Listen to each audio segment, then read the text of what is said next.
اب آپ اس مبارک سلسلے کا تیسرا حلقہ سماعت فرمائیں۔ فوراً چونکہ حضور نے آگے کہنا تھا لا کسرا ولا قیصر بعدہ، تو یہ سارے انتظامات جو کیے جا رہے ہیں کہ کہیں کنگرے گر رہے ہیں اور روشنی آتی ہے تو روشنی سے سیدھا قصور شام کے محل دکھائے جاتے ہیں، کیونکہ میرے مدنی کی ابتدا مکہ سے تھی،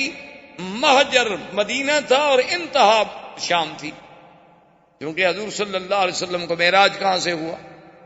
حضور صلی اللہ علیہ وسلم کا اسراء کہاں سے ہوا، مکہ سے شام بیت المقدس، اور یوم محشر کہاں قائم ہوگا، شام بیت المقدس، تو لہذا ابتدا تھی اور یہاں سے نور کے ساتھ آپ کا انتہا بھی دکھا دی گئی کہ مدنی کا مولد مکہ ہوگا اور مہجر جو ہے وہ طیبہ ہوگا اور منتہا جو ہے وہ شام ہوگا، بیت المقدس ہوگا۔ اچھا، اور خدا کی شان دیکھیں، عیسیٰ ابن مریم بھی تصدیق کے لیے کہاں اتریں گے، وہی شام۔ تو اب جناب بی بی آمنہ فرماتی ہیں کہ حضور صلی اللہ علیہ وسلم سرکار دو عالم، رحمت دو جہاں،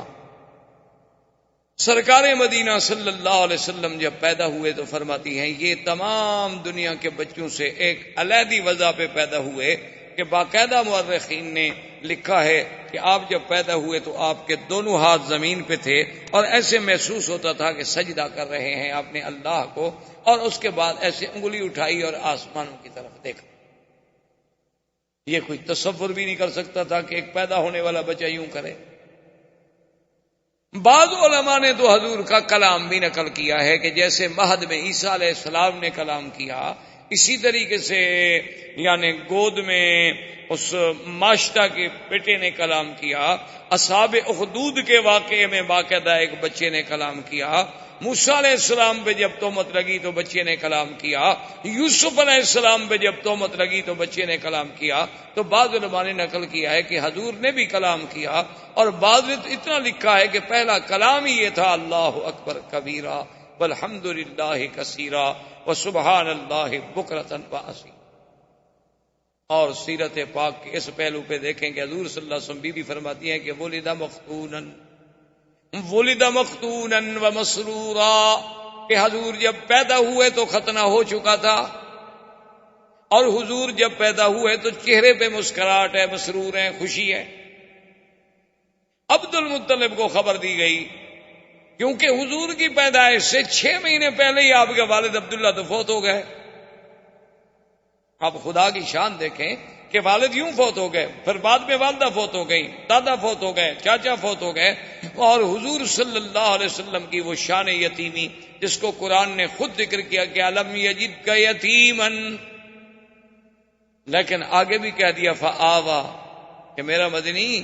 آپ کو ہم نے یتیم نہیں پایا، پھر ہم نے آپ کو خود تربیت دی، خود حفاظت کی، کیونکہ کوئی یہ تصور نہ کرے کہ یتیم بچے تو عام طور پہ بھٹک جاتے ہیں، ان کو تو کوئی سنبھالنے والا نہیں ہوتا، نہ باپ نہ ماں۔ جن کے ماں باپ ہیں وہ تو کنٹرول کرتے ہیں نا بچے کو، کیا پڑھ رہا ہے، کہاں جاتا ہے، کہاں سوتا ہے، کون دوست ہیں، لیکن جو یتیم ہے اس کا کون فکر کرے؟ اللہ نے فرمایا نہ میرے مدنی کو ایسا یتیم نہ سمجھنا، اس کا تو میں خود انتظام کرنے والا ہوں، اور میں والدین کو بھی اٹھا رہا ہوں تاکہ اگر کل کو کوئی بچہ قابل ہو تو لوگ کہتے ہیں نا جی ایسے بہرحال کیوں ایسے قابل نہ ہوتا، دیکھو کس باپ کا بیٹا ہے، تو لوگ اس کی قابلیت کو باپ کی طرف نسبت کرتے ہیں، شاگرد کی لیاقت کو کہتے ہیں جی ٹھیک ہے ماشاءاللہ یہ ڈاکٹر صاحب بڑے لائق ہیں، لیکن انہوں نے کس استاد سے پڑھا ہے، استاد بھی تو دیکھو نا۔ اللہ نے فرمایا میرا مدنی نہ میں آپ کا باپ رکھوں گا، نہ دادا، نہ استاذ، نہ مدرسہ، تاکہ تیرے کمالات کی نسبت صرف تیرے رب کے ساتھ ہو اور کسی کے ساتھ، اور کسی سے نسبت کی ہی نہ جا سکے، کوئی یہ نہ کہے کہ جی باپ کی تربیت نے ان کو بنا دیا۔ اس لیے حضور فرماتے تھے کہ ادبنی ربی فاحسن تادیبی، کہ مجھے ادب جو سکھایا میرے رب نے سکھایا، میری تربیت میرے رب نے کی ہے، تو وہ کیسا ادب تھا کہ آپ حیران ہوں گے کہ پیدا ہونے کے بعد بھی جنہوں نے بائیں پستان سے کبھی دودھ پینا گوارا نہیں کیا، کہ میں نبی ہوں، میرا کام دائیں سے پینا ہے، دائیں ہاتھ سے پینا ہے، دائیں چیز کو پسند کرنا ہے، میں یسار کو کیوں پسند کروں؟ اندازہ کریں سرکار دو عالم صلی اللہ علیہ وسلم کی تربیت کا۔ اچھا، عبد المطلب کو اطلاع ملی کہ آپ کے گھر میں بیٹا ہوا، عبد المطلب اس وقت کعبۃ اللہ میں بیٹھے تھے. جب ان کو اطلاع ملی کہ آپ کے گھر میں عبداللہ کے گھر میں بیٹا پیدا ہوا ہے اور ولد مختونا و مسرورا، اور یہ پہلا خوش نصیب بیٹا ہے کہ جو مختون ہے، ختنہ بھی ہو چکا ہے، اور جو سرہ ہے وہ بھی خود بخود کٹی ہوئی ہے، اس کو بھی کاٹنے کی ضرورت نہیں پڑی. حیران ہو کے ان کا اچھا. تو جلدی جلدی دوڑے آئے اور اپنے بٹے کو اٹھایا. اور پتا ہے، اور بی بی بھی کہتی ہے اللہ اکبر. اب حالانکہ دیکھیں کہ اس وقت نہ توحید ہے نہ دین ہے، لیکن بی بی آمنہ کہتی ہے کہ حضور کے پیدا ہونے کے بعد جو پہلا لفظ میں نے کہا نا حضور کے لیے، جو پہلا کلمہ میرے منہ سے نکلا، اور وہ کیوں نکلا، وہ فرماتی ہیں کہ میں ابھی حضور میرے پیٹ مبارک میں تھے کہ میں یہ سن چکی تھی آواز کہ جب بچہ پیدا ہو یوں کہنا ہے اعیذک باللہ الواحد من کل حاسد، کہ میں تمہیں اس اللہ واحد کی پناہ میں دیتی ہوں ہر حسد کرنے والے سے. یعنی پہلا کلمہ جو ہے وہ بھی اللہ سے پناہ پکڑے، اور حضور صلی اللہ علیہ وسلم کو اللہ کی حفاظت میں دے رہی. عبد المطلب نے جو اٹھایا حضور صلی اللہ علیہ وسلم کو اپنے ہاتھوں پہ، تو فوراً کعبۃ اللہ کے اندر لے گئے. عبد المطلب لے کے آئے اور سب سے پہلے کعبے کے اندر لے گئے، اور کعبے کے اندر جا کے اللہ تبارک و تعالیٰ سے دعا کی کہ مولا میرا بیٹا عبداللہ تو فوت ہو گیا ہے، لیکن اتنے جو تو نے شان والا بچہ مجھے عطا فرمایا ہے تو اس کی حفاظت فرما، اس سے دنیا کے ہر شر سے، دنیا کے ہر حسد سے، دنیا کے ہر عناد سے محفوظ فرما، اور اس کو عظمتیں عطا فرما. کعبۃ اللہ کے اندر دعا کر کے واپس آئے، اور آ کے بی بی آمنہ سے کہا کہ خیال رکھنا، اس کا چہرہ مجھے بتا رہا ہے کہ ان ابنی ھذا لشان، اس میرے بیٹے میں کوئی بات ضرور ہونی ہے، یہ ہے کوئی شان والا بچہ. اور اسمیہ محمدا، میں آپ کا نام محمد تجویز کرتا ہوں. اور سرزمین عرب میں یہ رواج تھا کہ جب بچہ پیدا ہوتا تھا تو وہ خود دودھ نہیں پلاتی تھی مائیں، دودھ پلانے کے لیے انہیں دیہاتوں میں بھیجا جاتا تھا، دور بھیجا جاتا تھا شہروں سے، اور انہیں دور رکھا جاتا تھا. اس کی وجہ مورخین نے لکھی ہے کہ اصل ایک وجہ تو یہ تھی کہ شہر کی فضا اور جو اور خوراک اتنی صاف نہیں ہوتی جتنی دیہات کی صاف ہوتی.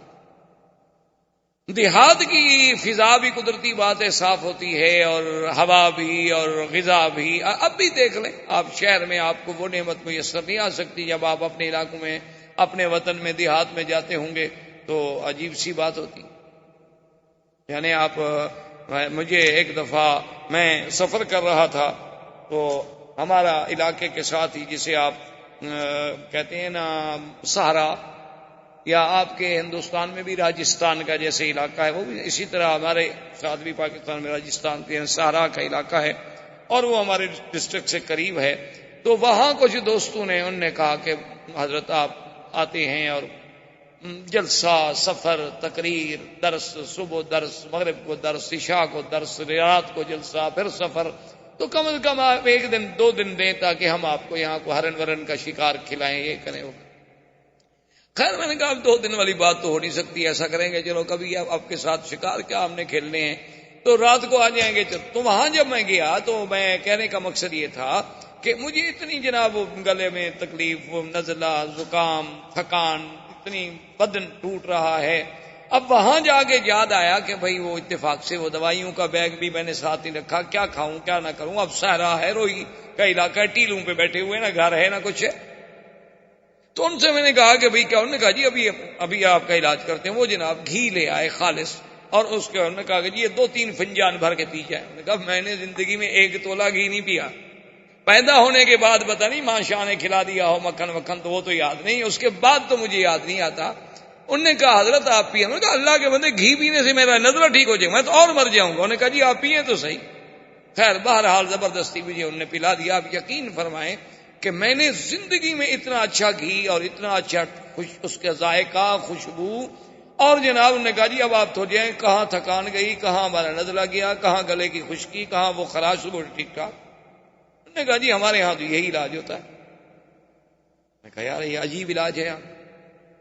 تو مقصد کہنے کا یہ تھا کہ وہ جب اتنی صاف ہوتی ہے، خوراک اتنی صاف ہوتی ہے، وہ گھی اتنی اصلی ہوتے ہیں کہ اس میں ملاوٹ کا تصور نہیں ہوتا، تب اپنے بچوں کو بہر۔ اور دوسری وجہ یہ تھی کہ شہر کی زبان صاف نہیں رہتی، جیسے غذا صاف نہیں رہتی اسی طرح زبان صاف نہیں رہتی۔ کوئی حاجی آیا، کوئی کہاں سے آیا، کوئی کہاں سے آیا، کوئی کہاں سے آیا، ایک ایک لفظ، آدھا آدھا لفظ، ایک ایک جملہ چھوڑ گیا۔ اب آپ یہاں دیکھتے ہیں نا عربی لکھی ہوتی ہے ناشی و نال، یہ کون سی عربی ہے؟ نیشنل کا ترجمہ جو نہیں کر پائے بیچارے، کہ اب نیشنل کا کیا ترجمہ ہونے کا، جو اسی کو ناشی و نال بنا دو،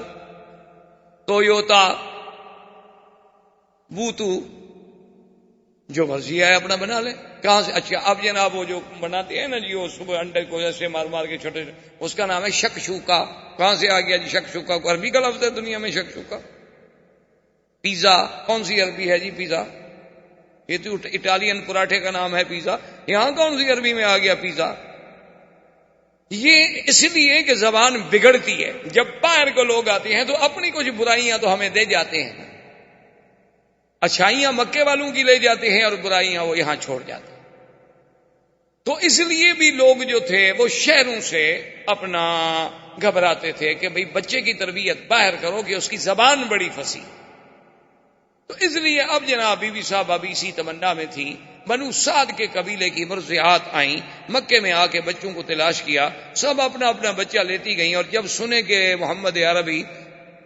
عبداللہ کے گھر میں پیدا ہوئے، باپ فوت ہو گیا ہے، بھئی یتیم ہے نا۔ اچھا یہ مطلب نہیں تھا کہ ان کو صرف پیسوں کا خیال ہوتا تھا، وہ دودھ کی کوئی اجرت طے نہیں کرتی تھی، ان کے نزدیک دودھ بیچنا حرام تھا۔ اچھا یہ ہمارے دیہاتوں میں بھی رواج رہا ہے، ہمارے قبائل میں، کہ دودھ بیچنے کو بڑا حرام سمجھا جاتا ہے۔ وہ دودھ ہے ٹھیک ہے، اللہ کی نعمت، اس کو کیا بیچنا ہے؟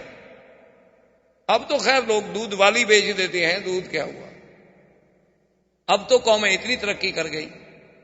اچھا خیر جناب وہ یہ ہوا کہ وہ یہ سوچتے تھے کہ بعد میں اکرامیہ جو ہے وہ تو ہمیں ملنا ہے نا، طے نہیں کرتے کہ ہمیں دودھ پلانے کے اتنا پیسے دو، لیکن صاف بات ہے کہ بڑا گھر ہوگا تو اکرام، لباس، کپڑے، یہ وہ ملے گا، اور ایک یتیم بچے کے گھر سے بھی ہمیں کیا ملے گا؟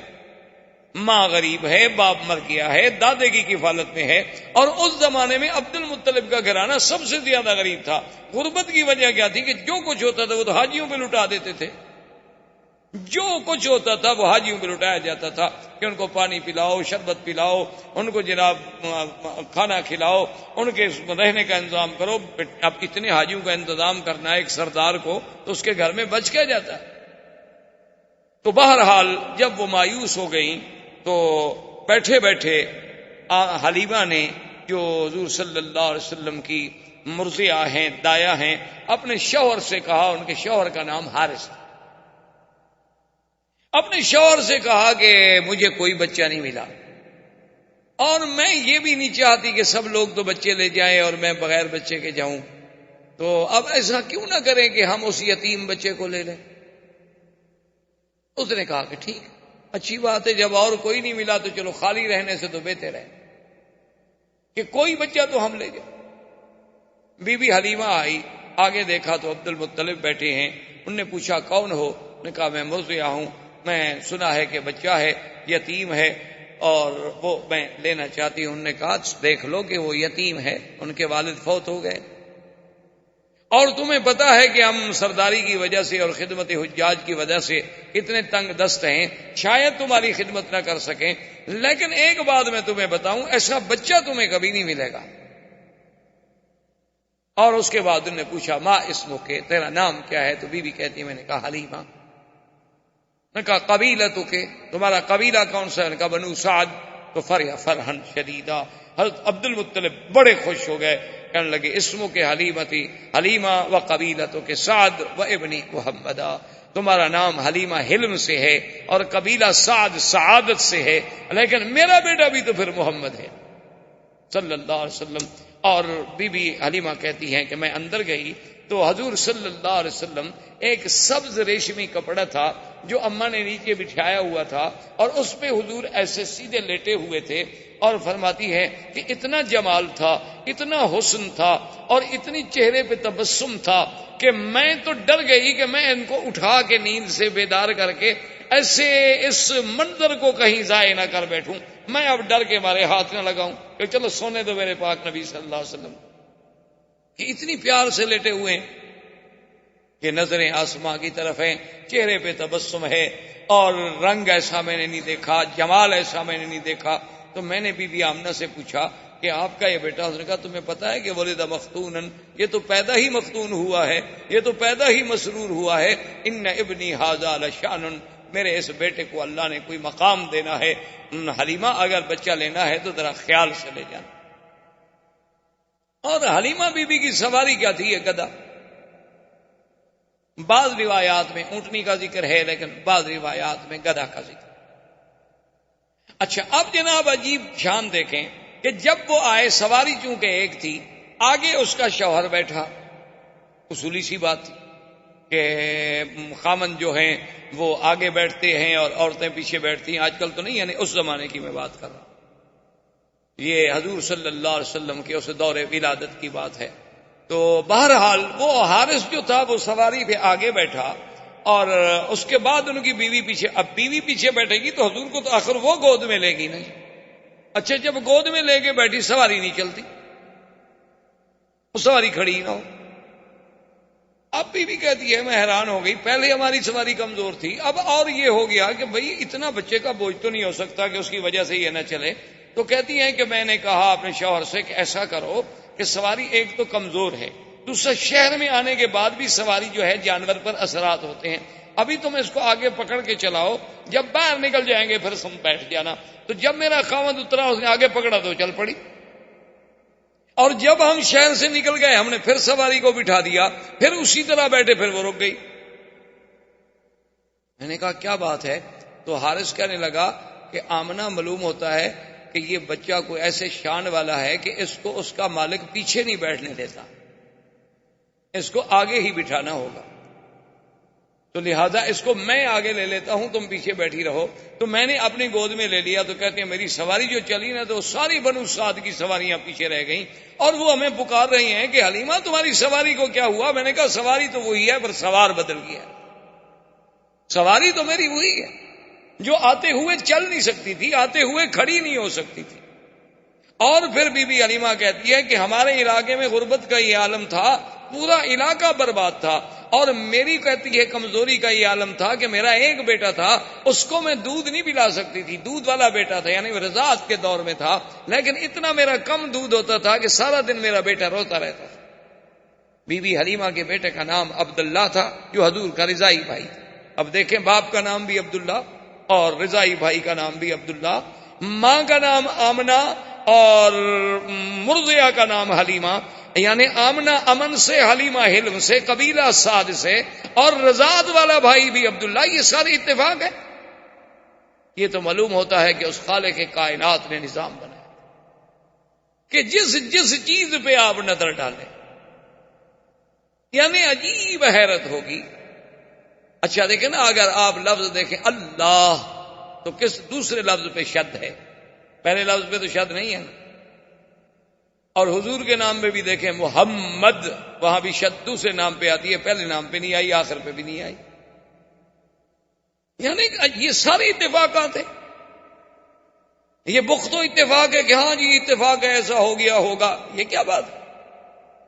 یہ سارے زمین و آسمان کی سٹیجیں جو سجائی جا رہی ہیں، یہ سارے اتفاق نہیں، بلکہ معلوم یہ ہوتا ہے کہ یہ کارخانہ ہستی اللہ تبارک و تعالی نے شاید اسی آنے والی ذات کے لیے پیدا کیا کہ اب جناب بھائی کا نام کیا ہے؟ عبداللہ، اور آپ کی دو بہنیں بھی ہیں رضائی، ایک کا نام تھا شیمہ اور ایک کا نام تھا انیسا یا انیسا۔ تو بی بی حلیمہ کہتی ہے کہ میرا اتنا دودھ بھی نہیں ہوتا تھا کہ میرا بچہ پی لے، وہ بیچارہ روتا رہتا تھا، نیند نہیں آتی تھی بھوک کے مارے، کہ اور تو کوئی رضا کوئی نہیں تھی۔ لیکن کہتی ہے جب میں حضور کو لے کے آئی تو کہتی ہے پہلا دن تھا کہ میرے سینے کے دونوں حصے جو ہے دودھ سے بھر گئے، اور حضور پاک نے بھی پیٹ بھر کے دودھ پیا اور میرے بیٹے نے بھی پیٹ بھر کے دودھ پیا، اور دونوں آرام کرتے رہے کہ اللہ نے میرے بدن میں بھی انقلاب، میرے گھر میں بھی انقلاب، اور میری بکریاں شام کو چرنے گئی، واپس آئیں تو ان کے نت بھرے ہوئے ہیں دودھ سے۔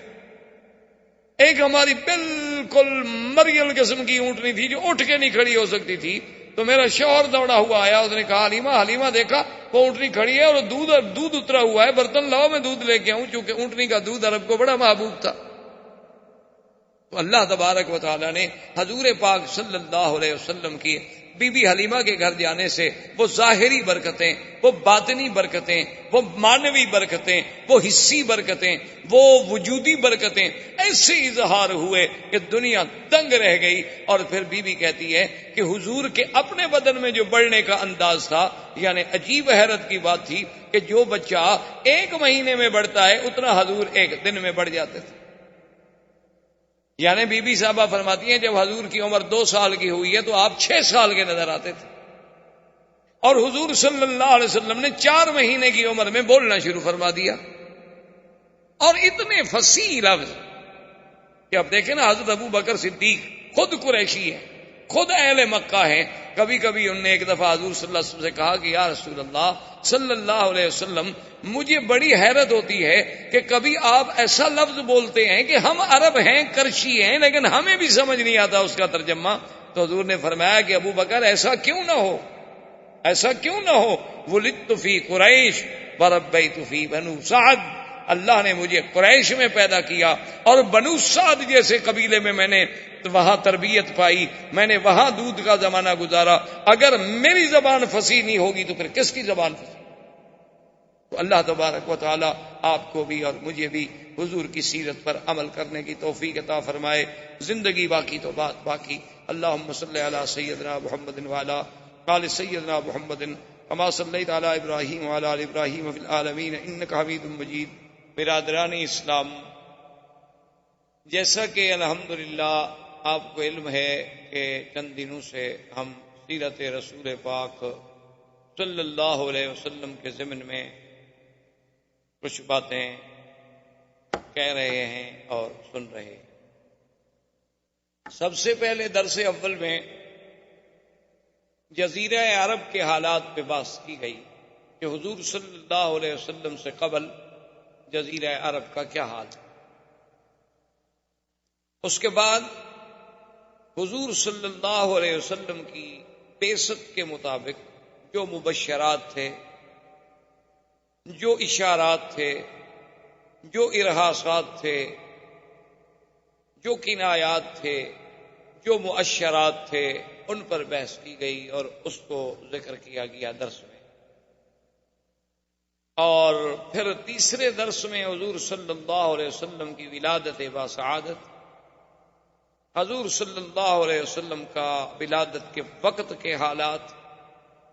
حضور صلی اللہ علیہ وسلم کے ولادت کے وقت کے معجزات، اور حضور صلی اللہ علیہ وسلم کے لیے اسم محمد کا تجویز ہونا، یہ ذکر کیا گیا. اور پھر حضور کی رضاعت، حضور صلی اللہ علیہ وسلم کا بی بی حلیمہ سعدیہ کے پاس تشریف لے جانا. جیسے عرب کی یہ عادت تھی کہ بچوں کو ولادت کے بعد دیہات میں، جنگلوں میں، دور افتادہ آبادیوں میں بھیجا کرتے تھے تاکہ خالص غذا ملے، خالص لغت ملے، ان کی لغت بھی فصیح ہو، ان کی صحت بھی بہتر ہو، اور شہر کی آلودگیوں سے بچ جائیں اور ان کی زبانوں میں بھی کسی قسم کا خلل نہ آئے. اس بنا پر حضور صلی اللہ علیہ وسلم کو بھی بی بی حلیمہ جو قبیلہ بنو سعد کی مرضیہ تھی، دودھ پلانے والی تھی، وہ ان کے نصیب میں حضور صلی اللہ علیہ وسلم کی ولادت آئی، رضاعت آئی، اور وہ ان کو لے کر اپنی بستی بنو سعد میں، جو قبیلہ بنو سعد مکے اور طائف کے درمیان میں ایک جگہ تھی، وہاں لے گئے. اسی ضمن میں ہم نے یہ بھی ذکر کیا تھا کہ حضور صلی اللہ علیہ وسلم کے رضائی بھائی بھی تھے عبداللہ، اور آپ کی ایک رضائی بہن بھی تھی جن کا نام شیمہ. تو اب بی بی حلیمہ فرماتی ہے کہ حضور صلی اللہ علیہ وسلم کے آنے کے بعد ایسی ایسی برکات کا ظہور ہوا کہ جس کا ہم تصور بھی نہیں کر سکتے، کہ ہمارے گھروں میں جو قحط کا عالم تھا اللہ نے برکتیں پیدا فرما دی. بی بی حلیمہ فرماتی ہیں کہ میرا اپنا دودھ اتنا نہیں ہوتا تھا کہ میرا اپنا بچہ جو ہے وہ پی لے اور اچھی طرح نیند لے سکے، لیکن حضور صلی اللہ علیہ وسلم کے آنے کے بعد اللہ نے میرے دودھ میں بھی اتنی اضافہ کر دیا کہ اب ایک بچے کے بجائے دونوں پیتے اور دونوں آرام سے سکون کے ساتھ آرام کرتے.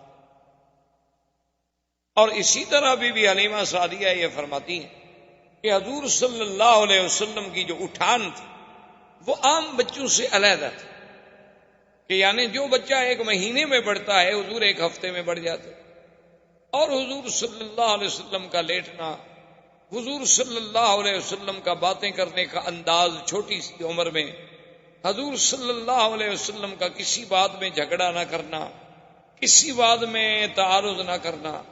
حضور صلی اللہ علیہ وسلم کا باوجود چھوٹی سی عمر کے ہر چیز میں تیامن یعنی دائیں طرف کو ترجیح دینا، بائیں طرف سے بچنا، یہ ساری چیزیں ایسی تھیں جو مجھے عجیب نظر آتی، اور میں صرف حیران نہیں تھی بلکہ ہمارا قبیلہ بنو سعد پورے کا پورا حیران تھا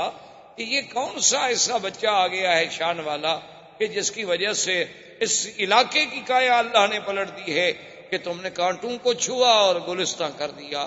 کہ جہاں جہاں سے حضور صلی اللہ علیہ وسلم گزرے، جہاں جہاں حضور صلی اللہ علیہ وسلم کے قدم پہنچے،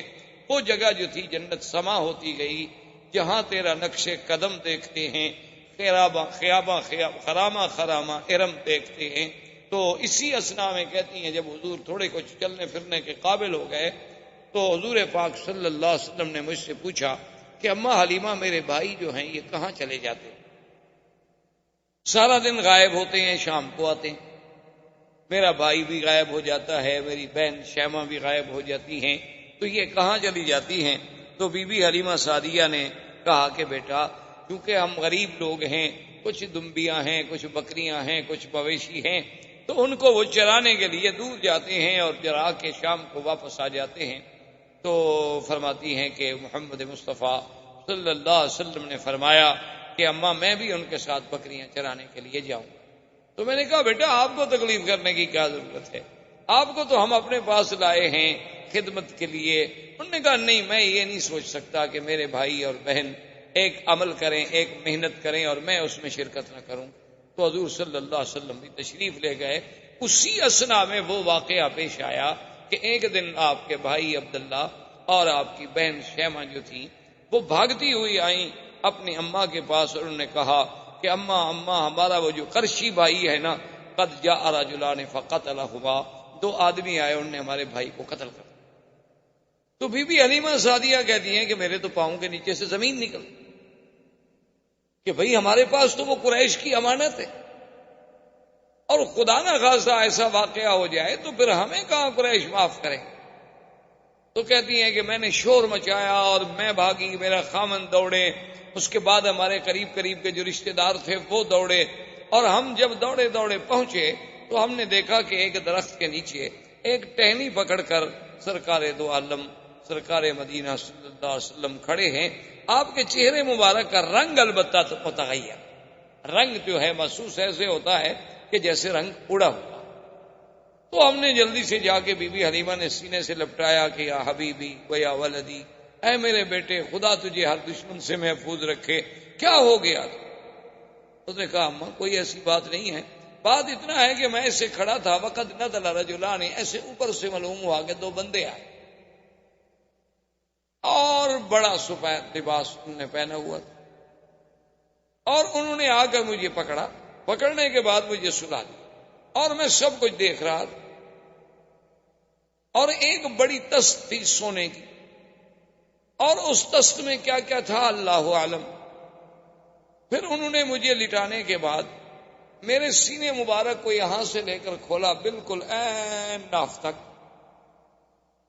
کھولنے کے بعد انہوں نے میرے دل مبارک کو نکالا، اور میں یہ ساری کاروائی دیکھ بھی رہا ہوں، یعنی یہ سارا آپریشن، اور پھر دل مبارک کا باہر آ جانا، یعنی آج دنیا جس کو اپنے سرجری کا معراج سمجھتی کہ ہم نے سرجری میں وہ مقام حاصل کر لیا ہے کہ ہم دل کا معاملہ ٹھیک کر لیتے ہیں، والو بدل لیتے ہیں، بائی پاس ہو جاتا ہے، دل کو باہر نکال لیتے ہیں، دل کو سیف رکھنے کے لیے اندر ایک مشین فٹ کر دیتے ہیں، متبادل دل لگانے کی باتیں اور سب ہو، لیکن آپ اندازہ کریں کہ 1400 سال پہلے جبکہ کوئی وسائل نہیں، کوئی ہسپتال نہیں، کوئی آپریشن تھیٹر نہیں، کوئی انتظامات نہیں، تو یہ تو آپریشن جو ہے نوری مخلوق کر رہی ہے اور الہی حکم سے ہو رہا ہے کہ آپریشن کرنے والے بھی کون ہیں؟ اللہ کے فرشتے ہیں، ملک ہیں، جبرائیل و میکائیل ہیں، اور جس ذات کا آپریشن کیا جا رہا ہے وہ کون ہے؟ محمد رسول اللہ صلی اللہ علیہ وسلم۔ تو کہتے ہیں کہ حضور صلی اللہ علیہ وسلم، اور کمال یہ ہے کہ آپ کی کوئی بے ہوشی نہیں، آپ کو کسی دوائی سے کسی چیز سے اتنا زیر اثر نہیں کیا گیا کہ آپ بے ہوش ہو جائیں، کہ اتنا بڑا سینے کا چیر دینا، اتنا بڑا کھول دینا، پھر دل مبارک کا نکالنا، نکال کے باہر دھونا۔ اور سب سے بڑی بات یہ ہے کہ حدیث مبارک میں یہ بھی آتا ہے کہ اس دل میں کوئی چھوٹا سا ایک ٹکڑا تھا، وہ بھی نکال کے انہوں نے باہر پھینک دیا، اور یہ بھی کہا کہ ھذا حظ شیطان، وہ حصہ چھوٹا سا نکال کے باہر ڈال دیا گیا، اور پھر سینہ مبارک میں دل مبارک رکھا گیا، اور پھر اس کو سیا گیا۔ تو بی بی حلیمہ یہ باتیں سن رہی ہیں، اور ان کے لیے تو یہ سمجھ سے بالا تر بات ہے نا کہ کسی بچے کو اس طرح، اور ایسا دنیا میں کون سا آپریشن ہے کہ جو لمحوں میں ہو جائے اور لمحوں میں ٹھیک ہو جائے، لیکن کہتے ہیں کہ وہ آثار جو تھے سلائی کے، نشان جو تھے وہ باقی تھے۔ اچھا اللہ چاہتے تو یہ نشان بھی مٹ جاتے، جو خداوند قدوس اتنی بڑا آپریشن اپنے پاک نبی کا کرا سکتے ہیں ملائکہ کو بھیج کر، نشان بھی مٹ جاتے، لیکن نشان مٹ جاتے تو منکرین کو انکار کا ایک بہانہ مل جاتا کہ کافروں کو تو آپ چھوڑیے، بڑے بڑے مسلمانوں نے بھی شک کے صدر کا انکار کیا ہے۔ انہوں نے کہا کہ یہ جو کہتے ہیں کہ سینہ مبارک شک ہوا، یہ روایات ایسی نہیں ہے کہ ہم جس پر ایمان لے آئیں، کیونکہ حدیث مبارک تو لکھی ہی حضور کے 250 سال بعد گئی ہے۔ یہ شک کے صدر ہونا، سینے کا چیرا جانا، دل مبارک کا باہر نکال لینا، پھر دل کو دھونا، دھونے کے بعد دل کو اندر رکھ دینا، اور بغیر اسباب ظاہریہ کے، اتنی بڑی بات جو ہے، انہوں نے کہا اصل میں مولویوں کو دھوکہ لگا ہے کہ انہوں نے شک کے صدر کو حقیقت پہ محمول کر دیا، حالانکہ معنی یہ تھا کہ اللہ نے اپنے نبی کا دل مبارک جو ہے کھول دیا، یعنی اس کو باتیں سمجھنے کے لیے، علوم غیبیہ کی باتوں کو پہچاننے کے لیے، علوم قرآن کی حقیقت و گہرائیوں میں ڈوبنے کے لیے اللہ نے سینہ کھول دیا۔ وہ کہتے ہیں جیسے محاورے میں آپ کہتے ہیں جی ماشاء اللہ فلاں عالم کی جب تقریر سنی نا، اللہ نے بھائی ان کا تو واقعی سینہ کھول دیا، ایسے بہ رہے تھے جیسے کہ دریا بہ رہا ہو، حالانکہ نہ دریا بہ رہا ہوتا ہے اور نہ سینہ کھلا ہوتا ہے، ان کا یہ محاورہ۔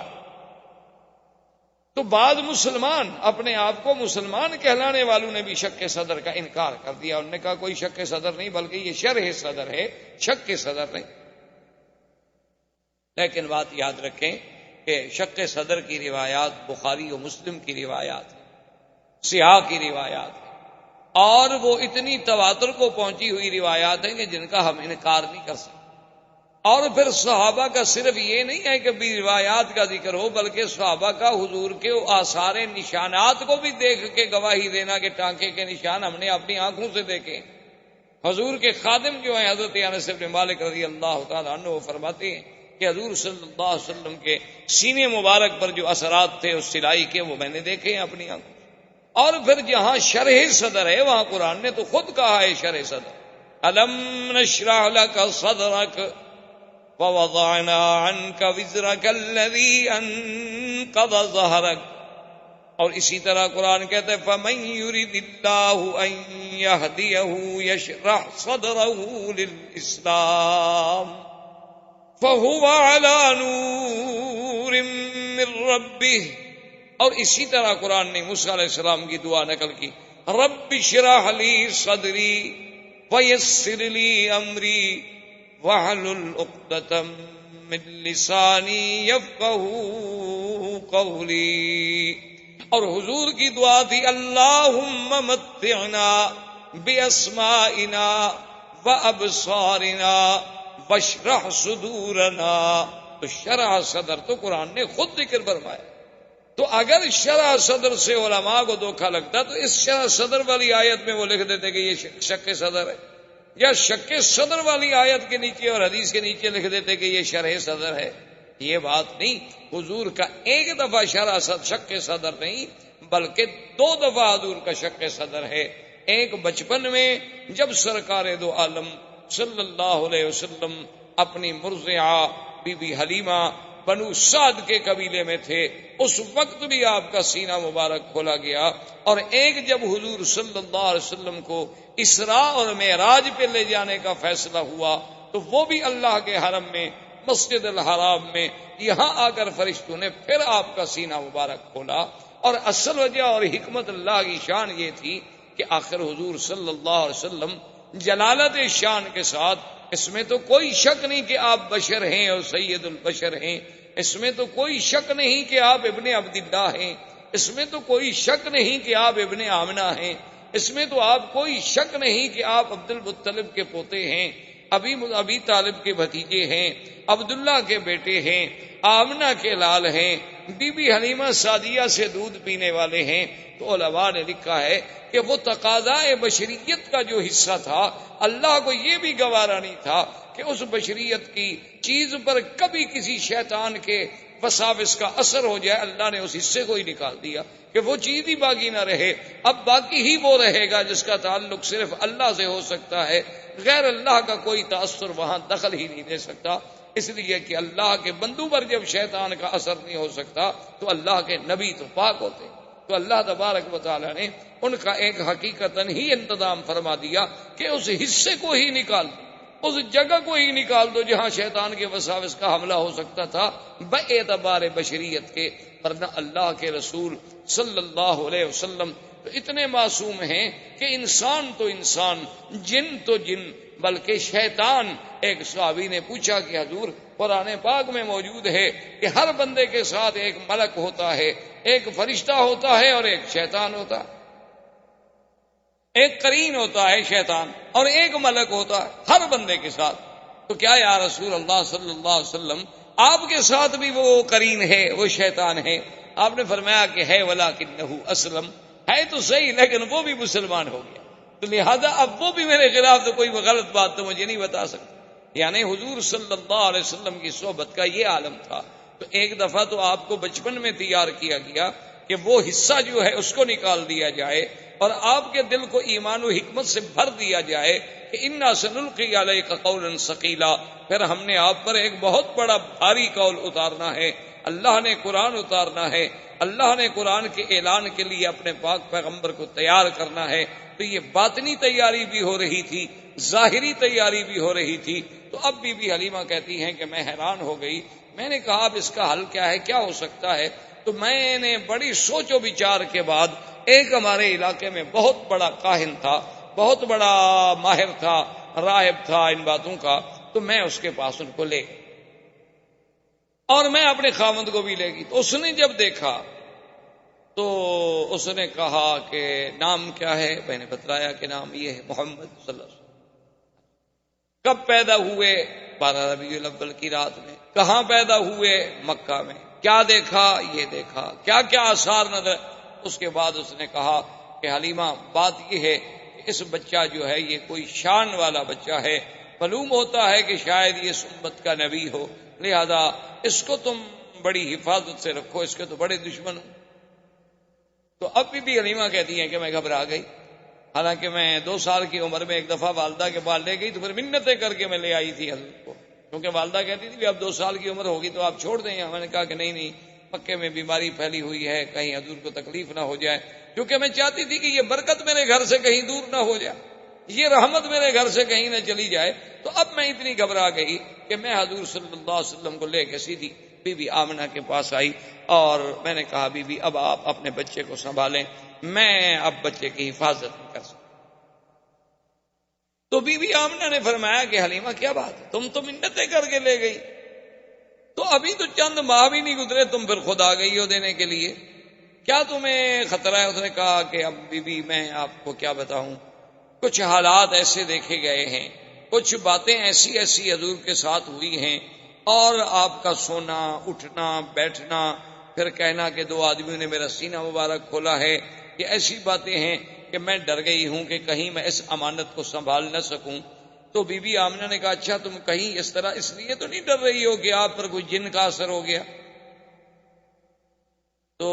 انہوں نے کہا پتہ نہیں، ہو سکتا ہے کہ جن کا بھی اثر ہو۔ انہوں نے کہا کہ نہیں، میرے بچے پہ کبھی جن کا اثر نہیں ہو سکتا، کیونکہ جب یہ پیدا ہوئے تھے تو میں نے اسی وقت کہا تھا کہ انی اعوذک باللہ الواحد الاحد من شر حاسد اذا حسد۔ اب دیکھیں کہ بی بی آمنہ حضور کو اس وقت بھی اللہ کی پناہ میں دے رہی ہیں پیدا ہونے کے بعد، حالانکہ وہ تو ان گھرانوں میں پیدا ہوئی جہاں بت پرستی تھی، لیکن حضور صلی اللہ علیہ وسلم کی ولادت کا سلسلہ اور حضور کی برکات کے، انہوں نے کہا کہ ہاں میرے بچے پہ جن شن تو کوئی اثر نہیں کر سکتا، لیکن اگر تم گھبرا گئی ہو تو کوئی بات نہیں، چھوڑ۔ تو حضور صلی اللہ علیہ وسلم پھر اپنی ماں کے پاس آ گئے، اور اس کے بعد عبد المطلب ابھی زندہ تھے، اور کفالت جو تھی وہ عبد المطلب کی تھی، اور عبد المطلب مکے کے سردار، اور عبد المطلب کے لیے کعبۃ اللہ کے بالکل عین دروازے کے قریب بساط بچھائی جاتی تھی، یعنی آپ کے لیے جیسے آپ نے دیکھا نا عرب کا اب بھی رواج ہے کہ گھروں سے باہر مکانوں کے ایسے تھڑے بنے ہوتے ہیں، وہاں کپڑا بچھا دیں گے، سرانے رکھ دیں گے، پیچھے مجلس بنا کے بیٹھ جائیں گے، عرب کا اب بھی رواج۔ تو عبد المطلب کے لیے جو مجلس بنتی تھی وہ بالکل عین کعبۃ اللہ کی دیوار کے ساتھ اور کعبۃ اللہ کے دروازے کے قریب، وہاں آپ کے لیے مخملی کپڑے بچھائے جاتے، سرانے لگائے جاتے، گدے لگائے جاتے، کیونکہ سردار مکہ تو اس وقت عبد المطلب، سارے مکے پہ ان کی سرداری تھی، اور پھر سقایا اور خدمت حجاج، خدمت حجیج، یہ سارا نظام جو ہے عبد المطلب کے سپرد تھا، لہذا ان کا احترام جو ہے دو جانب سے تھا، ایک کعبۃ اللہ کی نسبت سے اور ایک مکے کی سردار ہونے کی نسبت۔ اور جب وہ مجلس بچھا دی جاتی تو کوئی بھی آدمی جب وہاں آتا تو اس کو یہ اجازت نہیں تھی کہ وہ حضور اس عبد المطلب کی اس بساط پہ، اس جگہ پہ بیٹھ جائے، حتیٰ کہ عبد المطلب کے باقی بیٹے جو ہیں وہ بھی کھڑے رہتے تھے، باپ کا انتظار کرتے تھے جب تک والد آئیں وہ آ کے وہاں بیٹھیں۔ لیکن خدا کی شان ہے کہ محمد مصطفیٰ صلی اللہ علیہ وسلم ابھی تو 3-4 سال کی عمر نہیں ہوئی تھی، آپ جب بھی تشریف لاتے تو آ کر فوراً اپنے عبد المطلب دادے کی مجلس پہ بیٹھ جاتے، اور بھائی اگر روکتے بھی تو آپ ان کی توجہ نہ۔ اور عبد المطلب کو جب کہا گیا تو انہوں نے کہا ان ابنی ھذا لشأن، اس میرے بیٹے کے اندر کوئی اللہ نے کوئی شان رکھی ہے ایسی، اس کو منع نہ کیا کرو، اگر یہ میری مجلس پہ بیٹھ جائے تو بیٹھ جائے، میں نیچے بیٹھ جاؤں گا لیکن میں محمد کو نہیں اٹھا سکتا صلی اللہ علیہ وعلا آلہ واصحابہ وسلم۔ تو اب حضور صلی اللہ علیہ وسلم کو یعنی اس ضمن میں آپ کو یہ ایک جہاں وہاں یعنی بی بی حلیمہ کے پاس خالص غذا ملی، خالص لسان ملی، خالص لغت ملی، اور عبد المطلب کے پاس بیٹھ کے سرداری ملی، اور سرداروں کی باتیں، بڑے بڑے سرداروں کا عبد المطلب کے دربار میں آنا، بیٹھنا، باتیں کرنا، انداز کرنا، یہ ساری باتیں جو تھیں اس کی ایک تعلیم دی جا رہی تھی۔ عبد المطلب کے مجلس کوئی معمولی سی مجلس نہیں تھی، اس وقت مکے کا سب سے بڑا سردار، یہ سارا ایک اللہ کی طرف سے نظام۔ اور عبد المطلب کا عالم یہ تھا کہ سردار ہونے کے باوجود پیسہ نہیں ہوتا تھا، چونکہ جب پیسہ آتا تو سخاوت تھی، خرچ ہو جاتا، حاجیوں پہ خرچ ہو رہا ہے، زمزم میں شہد ملا کے پلایا جا رہا ہے، زمزم نہیں تو باہر سے پانی لا کے پلایا جا رہا ہے، سرید کھلائی جا رہی ہے، روٹی کھلائی جا رہی ہے، حاجیوں کی خدمت کی جا رہی ہے، تو اتنا پیسہ کہاں سے ملے گا سردار؟ تو بہرحال حضور صلی اللہ علیہ وسلم آپ کی کفالت میں بھی تربیت لیتے رہے، اور جب حضور صلی اللہ علیہ وسلم کی عمر مبارک زیادہ ہوئی، ایک دن آپ کی والدہ نے یہ ارادہ کیا کہ میں حضور کو لے کر آپ کے اخوال جو ہیں بنو نجار مدینہ منورہ میں ان کے پاس جاؤں، کم سے کم میں اپنے رشتہ داروں کو بھی تو ملاؤں، اور کم سے کم حضور صلی اللہ علیہ وسلم میرے بیٹے کی زیارت کر سکیں۔ حضور کو لے کے مدینہ منورہ تشریف لے گئیں، اور خدا کی شان ہے مدینہ منورہ کی بھی گلیوں میں جہاں جہاں حضور صلی اللہ علیہ وسلم گزرتے تو لوگ حیران ہو، جو بھی دیکھتا حضور صلی اللہ علیہ وسلم کو حیران ہو جاتے۔ اسی سے شہرت اٹھی، اور شہرا میں کچھ یہودی لوگ آئے، کچھ راہب آئے، انہوں نے آ کے حضور صلی اللہ علیہ وسلم کو دیکھا تو انہوں نے لوگوں سے کہا کہ نبی ھذہ الامہ، یہ اس امت کا نبی پیدا ہو گیا ہے، اور ایسی باتیں کرنے لگے کہ بی بی آمنہ کو اندیشہ ہو گیا کہ کہیں یہ حضور کو نقصان نہ پہنچا دیں، تو بی بی صاحبہ ان کو لے کر واپسی کا انہوں نے جلدی سے سفر اختیار کیا۔ ابھی راستے میں مقام ابوا پہ تھیں کہ بی بی آمنہ فوت ہو، والد پہلے فوت ہو چکے۔ بعض روایات تاریخ میں یہ بھی ہے کہ بی بی آمنہ کو یہاں جنت المعلی میں دفن کیا گیا، اور بعض روایات تاریخ میں یہ بھی ہے کہ ان کو دفن تو کیا گیا مقام ابوا میں۔ ابوا جو ہے مکے اور مدینے کے راستے میں ایک جگہ ہے، لیکن سڑک سے ہٹ کر ہے، اندر پہاڑیوں میں ایک جگہ ہے اور کچا راستہ ہے۔ اور بعض علماء یہ لکھتے ہیں مورخین کہ ابوا میں دفن کیا گیا، وہاں سیل آئی، یعنی پانی آیا بارشوں کا، تو قبر جو تھی وہ کھل گئی، تو پھر ان کو لا کر یہاں منتقل کر دیا گیا، جنت المعلیٰ میں دفن کر دیا گیا۔ تو بعض لوگوں نے روایات کو یوں بھی جمع کیا ہے، بہرحال جمہور کی رائے یہ ہے کہ مقام ابوا پہ دفن کیا گیا، کیونکہ ایک دفعہ حضور صلی اللہ علیہ وسلم، ایک حدیث مبارک میں یہ بات موجود ہے کہ حضور نے فرمایا کہ میں نے اللہ سے بخشش کی دعا مانگی تھی، اس کی تو اجازت نہیں ملی، البتہ مجھے ماں کی قبر پہ جانے کی اجازت ملی، تو حضور صلی اللہ علیہ وسلم اس قبر پہ تشریف لے گئے۔ تو لہذا اگر وہ جنت المعلیٰ میں منتقل ہو جاتی تو پھر وہاں حضور صلی اللہ علیہ وسلم کو جانے کی ضرورت نہیں۔ اب حضور صلی اللہ علیہ وسلم واپس مکے میں آئے۔ اب خدا کی شان دیکھیں کہ باپ تو پہلے فوت ہو چکے تھے، ابھی آپ پیدا نہیں ہوئے، ابھی 6-7 سال کی عمر ہے تو ماں بھی فوت ہو،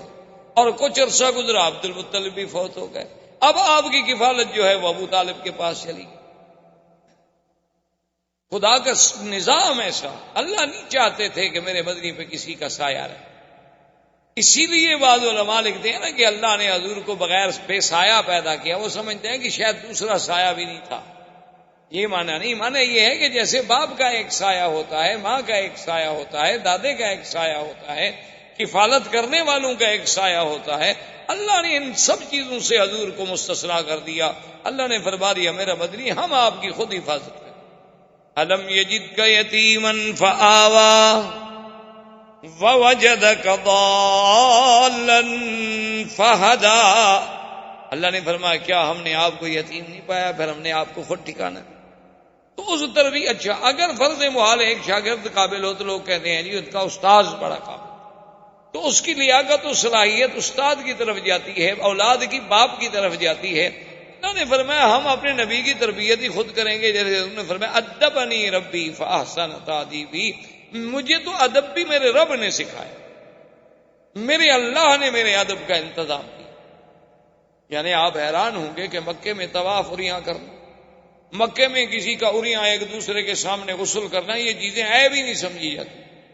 یعنی یہ کی چیزیں عیب بھی نہیں سمجھی جاتی تھی، بالکل اس پر کے یہ مردانگی کی ایک علامت۔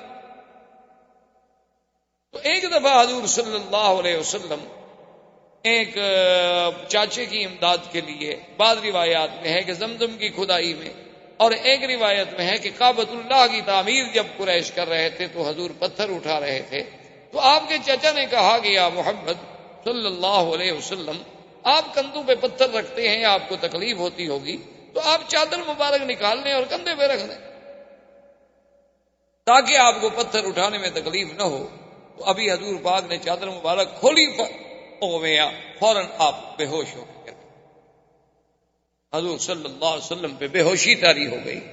اور اس کے بعد جب ہوش آیا تو آواز آئی کہ آپ اپنے آپ کو کبھی بغیر کپڑوں کا نہیں رکھ سکتے۔ تو اللہ پاک نے انتظام کر دیا کہ ساری دنیا اوریاں ہو سکتی ہے لیکن میرا بدنی محمد مصطفیٰ اوریاں نہیں ہو سکتا۔ یہ اوریانی تو شرف کے خلاف چیز ہے، اس کے لیے اللہ کے نبی کی شان تو ایسی نہیں، اور دنیا چاہے کچھ۔ اچھا، بعض لوگوں نے یہ بھی لکھا ہے کہ مکے والوں نے دراصل یہ ایک اپنی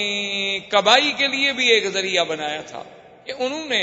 ایک اعلان کر دیا تھا کہ اللہ کے گھر کا کوئی آدمی طواف اپنے کپڑوں میں نہیں کر سکتا، یا تو وہ ہمس سے کپڑے لے، اپنے آپ کو کہتے تھے ہمس کہ ہم جو ہے مجاورین کعبہ ہیں، تو یا تو ہم سے کپڑے لیں اور وہ کپڑے پہن کے طواف کریں، بس صورت دیگر اپنے کپڑوں میں طواف نہیں کر سکتے، پھر بغیر کپڑوں کے طواف کریں۔ تو جو لوگ آتے تو وہ ان سے پیسے، ان سے کپڑے لیتے، تو صاف بات ہے کہ پھر نظر نیاز چڑھاوا تو دینا ہے مجاوروں کو، تو اس کے بعد ان کے پیسے بن جاتے، چاندی بن جاتی، اور جن غریبوں کے پاس پیسے نہ ہوتے وہ کعبۃ اللہ کا اریاں طواف کرتے، چاہے مرد ہوتے چاہے عورتیں ہوتی۔ اور یہ اریاں طواف اس وقت تک ہوتا رہا، حضور کا نبوت مل گئی، اعلان نبوت ہو گیا، حضور کی مکی زندگی، حضور صلی اللہ علیہ وسلم مدینہ منورہ میں تشریف لے گئے 9 ہجری تک، یعنی 9 ہجری تک اللہ تبارک و تعالیٰ کے گھر کا طواف جو ہے وہ بغیر لباس کے اریاں ہوتا رہا۔ تو 9 ہجری میں حضور صلی اللہ علیہ وسلم نے سیدنا علی ابن ابی طالب رضی اللہ تعالیٰ عنہ کو بھیجا، انہوں نے آ کے اعلان کیا کہ اللہ یطوف بالبیت عریان، خبردار آج کے بعد کوئی اللہ کے گھر کا طواف جو ہے عریاں نہیں کر سکتا، اور خبردار کہ آج کے بعد کوئی مشرک اللہ کے کعبے میں داخل نہیں ہو سکتا۔ تو یہ اعلان جو ہے 9 ہجری کو جا کے، لیکن افسوس سے یہ کہنا پڑتا ہے کہ ہم لوگوں نے اس یعنی اللہ کے نبی کے اعلان کو کیسے بدل دیا کہ جیسے اللہ نے حکم دیا تھا نا بنو اسرائیل کو کہ یوم السبت جو ہے مچھلی کا شکار نہ کریں، تو انہوں نے کیا کیا کہ ندیاں نالے بنا کے حوض بنا دیے کہ پانی اور مچھلی تو حوض میں سبت کو آ جاتی آگے، اور پھٹا ڈال کے دروازہ بند کر دیتے، راستہ بند کر دیتے، پکڑ اتوار کو لیتے، کہتے جی ہم نے ہفتے کو تو شکار نہیں کیا، ہم نے تو اتوار کو پکڑا ہے۔ تو آج کل کے مسلمانوں نے بھی نعوذ باللہ ثم نعوذ باللہ اللہ کے نبی کے اس حکم کو ایسا بدلا کہ لباس تو پہن لیا لیکن وہ عریانی سے بھی زیادہ برا ہے۔ اتنا باریک لباس، اتنا باریک کپڑا، یعنی آپ حیران ہوں گے اب یہ جس سے ہم یہ غترہ پہنتے ہیں، اس سے اگر عبایا اور پردہ بنایا جائے تو اسے آپ پردہ کہیں گے خدا کے لیے، اسے آپ برقع کہیں گے۔ یعنی یہ تو مزید اپنے حسن کو نکھارنے کا ذریعہ ہے کہ کسی کو اگر کالا رنگ سوٹ کرتا ہے وہ کالے رنگ کا برقع بنا لے گی، کسی کو سفید رنگ سوٹ کرتا ہے، سرخ رنگ سوٹ کرتا ہے، سبز رنگ سوٹ کرتا ہے، جو اس کا میچنگ کلر ہے اس کے مطابق وہ اپنے برقعے بنائے گی، اسی کے مطابق اپنی وہ چہرے پہ ڈالنے والی جھلیاں بنائیں گی، اور اسی طرح پھر آنکھوں کے سوراخ رکھے جائیں گے، پھر ناک کو ظاہر کیا جائے گا۔ یعنی حسن کو اجاگر کرنے کا بہانہ ہے، یہ پردہ نہیں ہے، اس کو کوئی پردہ نہیں کہہ سکتا۔ اسی کے بارے میں سرکار دو عالم نے فرمایا تھا کہ رب کاسیات عاریات، بہت ساری ایسی عورتیں ہوں گی میری امت میں، بظاہر تو وہ لباس پہنے ہوئے ہوں گی لیکن حقیقتاً وہ عریاں ہوں گی، اور اللہ تبارک و تعالیٰ کی ان پہ لعنت برس۔ اسی لیے علماء نے لکھا ہے کہ بعض اوقات ایک آدمی موٹا کپڑا پہنتا ہے، جیسے آپ نے دیکھا جین کے پینٹ پہنی جاتی ہے، لیکن اگر وہ موٹے کپڑے کا سلائی اتنی ٹائٹ ہے کہ ہر عضو نظر آ رہا ہے تو وہ بھی عریاں کے حکم میں، یعنی وہ بھی اسی حکم میں آئے گا کہ جیسے اس نے لباس پہنا ہوا نہ ہو، کہ ہر عضو، اس کے وجود کا ایک ایک حصہ، اس کی یعنی وجود کی سٹائل، اس کے سینہ، اس کے ابار، ہر چیز الگ الگ اگر نظر آ رہی ہے، کپڑا چاہے موٹا ہو تو وہ بھی عریاں کے حکم میں ہوگا کہ رب کاسیات عاریات، کہ بہت ساری عورتیں ایسی ہوں گی کہ جنہوں نے بظاہر تو لباس پہنے ہوئے ہوں گے، یا ایسی جرابیں پہن لینی جو اس کے رنگ سے ملتی ہوں، پتہ ہی نہ لگ سکے کہ اس کے بدن کا رنگ ہے یا ایک باریک سی جراب چڑی ہوئی ہے اس کے اوپر۔ ایک ایسا برقع پہنا کہ برقعے سے اور قمیض کے اندر سے جو بنیان کا کلر ہے وہ بھی نظر آ رہا ہو، تو ایسے کپڑے کو آپ کیا کہہ سکتے ہیں کہ یہ کپڑا ساتر ہے؟ یہ کپڑا اس لیے پہنا گیا ہے کہ عورت کا بدن چھپا رہے اور اس پر کسی غیر کی نظر نہ پڑے، یا یہ ایک فیشن ہے کہ مردوں نے اپنا ایک عبایا ڈال لیا، عورت نے ایک سیاہ گاؤن ڈال لیا، بس ختم ہو گئی بات۔ اچھا، بعض تو نعوذ باللہ یہ عالم ہے کہ اوپر سے باقاعدہ برقع ہے اور اندر جو ہے منی اسکرٹ ہے، بعض کا اوپر سے برقع ہے اور اندر جو ہے وہی جین پہنے ہوئی ہے مردانہ۔ انا للہ و انا الیہ راجعون۔ تو بہرحال یہ عریانی کا دور چلتا تھا، لیکن اللہ نے حضور پاک صلی اللہ علیہ وسلم کے لیے یہ گوارا نہ کیا، کیونکہ حضور کو ادب سکھانے والے تو اللہ کی ذات۔ اب ابو طالب کی کفالت کا زمانہ آیا تو حضور پاک نے دیکھا کہ میرے چاچے کے لیے بھی غربت کا بڑا دور ہے، سردار تو ہیں لیکن اتنا پیسہ نہیں ہے کہ گھر کا خرچہ بھی چلا سکیں، اس لیے بچے جو تھے ان کے وہ بھی روٹی پر لڑتے تھے، لیکن ایک محمد الرسول اللہ تھے صلی اللہ علیہ وسلم جو کبھی جھگڑا نہیں کیا۔ اور پھر تاریخ آتی ہے کہ تاریخ میں یہ بات موجود ہے کہ ابی طالب کہتے ہیں کہ جب وہ اپنا سفرے پر، جب مائدہ پر، جب دسترخوان پر میرا پیارا بیٹا محمد تشریف لے آتے تو اس تھوڑی سی روٹی میں اتنی برکت ہو جاتی کہ ہم سب پیٹ بھر کے کھا لیتے، اور جس دن حضور نہ آتے تو کسی کو پوری بھی نہ ہوتی۔ تو ابو طالب نے یہ اہتمام کر دیا، اس نے کہا کہ بھائی ایسا کرو کہ حضور کے بغیر تو روٹی کھانی جب تک کہ محمد رسول اللہ تشریف نہ لے۔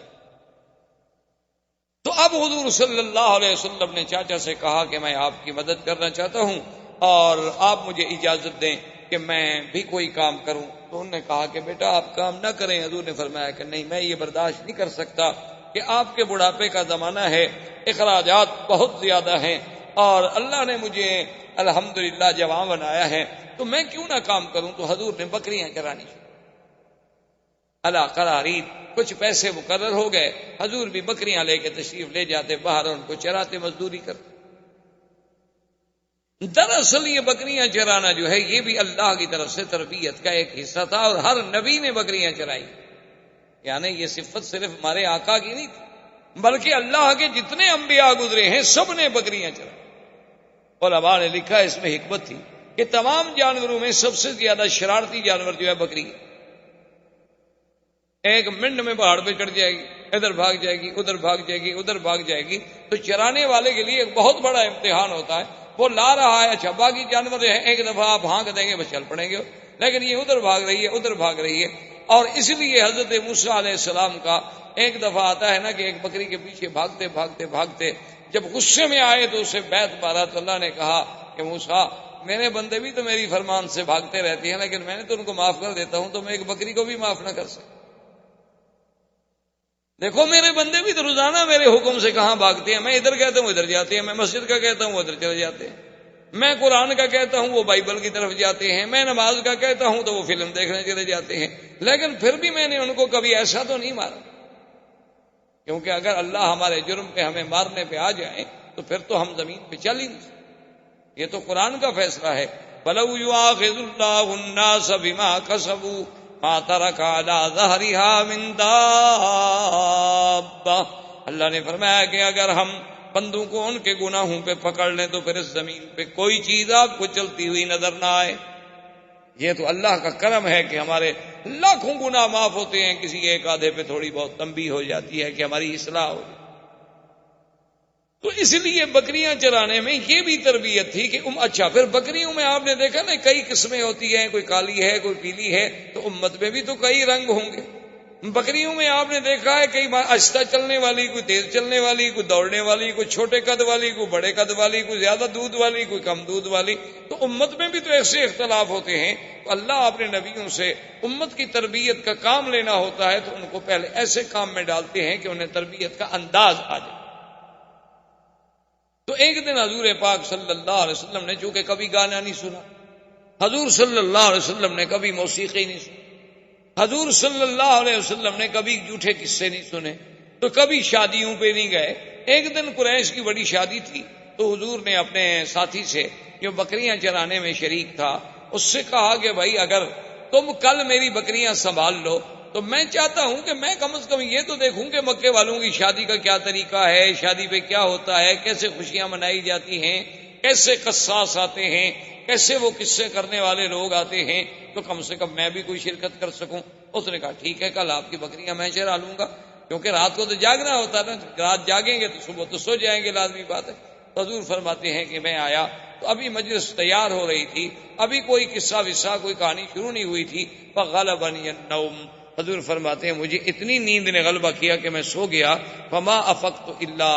بعد حر الشمس، جب صبح سورج نکلا اور اس کی دھوپ آئی تو میں نیند سے اٹھا۔ اللہ نہیں چاہتے تھے کہ میرا بدنی جھوٹے قصے سنے، اللہ نے نیند سے،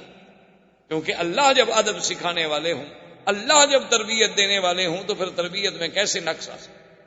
حضور پاک نے پھر دوسری رات پھر انتظام کیا کہ بھئی پچھلی رات اتفاق ہے شاید نیند آ گئی، آج رات تو میں بالکل نہیں سوؤں گا نا، آج حضور تیار ہو کے آئے، لیکن کہتے ہیں فغلبنی النوم، خدا کی شان ہے کہ نیند نے مجھے زبردست دبوچ لیا اور میں سو گیا، اور سب کچھ ہوتا رہا، گانے ہوتے رہے، آوازیں ہوتی رہیں، باجے بجتے رہے، لیکن ایسی نیند اللہ نے غالب کر دی کہ نیند اس وقت کھلی، مجلس اجڑ گئی، لوگ بھاگ گئے، سورج نکل آیا، حضور صلی اللہ علیہ وسلم دھوپ سے اٹھے، دیکھا تو کچھ نہیں، تو واپس آئے تو اس بھائی نے پوچھا کہ ماذا رأیت، آپ نے کیا دیکھا؟ انہوں نے کہا میں تو کچھ نہیں دیکھا، مجھے تو دونوں راتوں نیند آ گئی۔ اصل میں اشارہ اس طرف تھا کہ محمد عربی صلی اللہ علیہ وسلم جس چیز کو تیرے دین میں ہم نے حرام کرنا ہے اس کو تیرے قانون میں ہم کیسے جانیں؟ اللہ تبارک و تعالی اپنے نبی کی تربیت کا ابتدا سے ہی انتظام کر۔ ابو طالب نے اب ارادہ کیا کہ میں تجارت کا سفر کروں، چونکہ مکے والوں کے سفر ہوتے تھے تجارت۔ صلی اللہ علیہ وسلم کو جب پتہ چلا تو آتا ہے فأخذ بثوب امہ، حضور نے آ کر بھی اپنے چاچا کا کپڑا پکڑ لیا، جیسے کہتے ہیں نا جیسے بچہ ضد کرے تو ماں باپ کے قمیص کو پکڑ لیتا ہے کہ میں نہیں چھوڑوں گا جی، بس میں نہیں چھوڑوں گا، کیونکہ اس بیچارے کو کہاں جگہ ملے پناہ کی۔ تو حضور صلی اللہ علیہ وسلم اخذ بثوب امہ، اپنے چاچے کے کپڑے کو پکڑ لیا کہنے لگے کہ مجھے بھی آپ ساتھ لے جائیں. انہوں نے کہا اب سفر ہے، شام تک جانا ہے، اتنا طویل سفر ہے اونٹوں کا، میں تو آپ کی وجہ سے آپ کو نہیں لے جا رہا کہ آپ کو تکلیف ہوگی. انہوں نے کہا میں نہیں چاہتا کہ آپ اکیلے جائیں، میں ضرور جاؤں. فرضی ابو طالب بھی راضی ہو گئے، کہا چلے. جب ابو طالب آپ کو قافلے میں لے کے چلے اور قافلہ تخوم شام یعنی شام کے قریب پہنچا، جہاں سے شام کی ابتدا شروع ہو جاتی ہے، یعنی نشانیاں، علامات، امارات شروع ہو جاتی ہیں، تو وہاں ایک دیر تھا. دیر کہتے ہیں سومیا، اسے آپ کہہ لیں مندر یا عیسائیوں کا گرجا. یہ سوامے ہوتے ہیں، آپ نے دیکھے ہیں ہر ملک میں، اب تو ہر جگہ ہے. عیسائیوں کے مثلاً ہندوؤں کے مندر کہلاتے ہیں، عیسائیوں کے کلیسا یا گرجا کہلاتے ہیں. اللہ کی شان ہے. ویسے اردو میں نام اس کا بڑا عجیب ہے، گرجا، یعنی آپ اس کو ذرا آرام سے پڑھیں نا، گرجا. ویسے اللہ کی رحمت سے اب گر بھی رہے ہیں، ہزاروں ایسے ہیں جو بک گئے اور اس میں مسلمانوں کی مسجدیں مدرسے قائم ہو گئے. تو گر جانے کا معنی یہ تو نہیں ہوتا کہ حقیقت عبارت گر جائے، جب بدل گئی تو گویا گر گئی، اس کی بات تو ختم ہو گئی. تو بہرحال یہ ایک یعنی لطیفہ ہے کہ بعض آدمیوں کا نام ایسے ہوتا ہے نا جی، جیسے وہ ہمارے خواجہ صاحب تھے نا، وہ فوت ہو گئے، خواجہ محمد تو زندہ ہیں، اللہ کرے زندہ ہوں، جماعت اسلامی کے خواجہ تو فیل بہت پرانے ان کے لیڈر ہیں. تو وہ ہمارے ایک ساتھی تھے، تو وہ جب ان کی بات ہوتی نا تو الیکشن میں ان کا مقابلہ، آپس میں ایک دوسرے کے مقابلے میں کھڑے ہوتے، تو وہ کہتے نا کہ خواجہ تو فیل، یعنی توفیل جلدی سے کہیں تو پھر تو توفیل بنے گا، اگر ایسا کہیں تو فیل، تمہارے تو نام میں فیل ہے، تم نے کیا جیتنا ہے، تو فیل. تو اس لیے بعض چیزیں ایسی ہوتی ہیں کہ جن کی ادائیگی میں حروف سے ترجمے بگڑ جاتے ہیں اور معنی بدل جاتے ہیں. بہر صورت تو